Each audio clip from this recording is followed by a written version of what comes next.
How to recover deleted files on your iPad. So whether you're missing photos, videos, or files, I'll show you how to recover these. Now there's a couple of ways to do this. So first go and load up the settings on your iPad and just click on your profile name at the top of the screen. You can then click on iCloud and then click on the See All button. Now typically what will happen is if you delete something from your iPad, you may be able to recover this using your iCloud. So just select the item that you've accidentally deleted. So this could be iCloud Photos, Notes, or another app as well. Now once you've selected this, make sure Sync This iPad is turned on and enabled.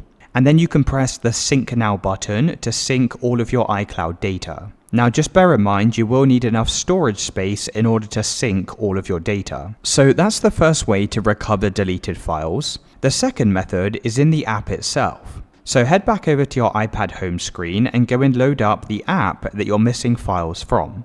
So I'm going to use the search box and just type in files and go and open up this app. Now when you delete a file from your iPad, it won't be deleted straight away. So let me show you an example. If I go and hold down on one of these files, I can then scroll down and press delete. Now once it's deleted, it's not completely gone. So if you click on this navigation bar on the top left hand side, you can then come over to the folder recently deleted. And here you can recover deleted files. So just hold your finger down on the deleted file, and then you can press recover to restore this onto your iPad. Now you can essentially do the same thing in the Photos app or the Notes app on your iPad as well. And those are two ways on how to recover deleted files on your iPad.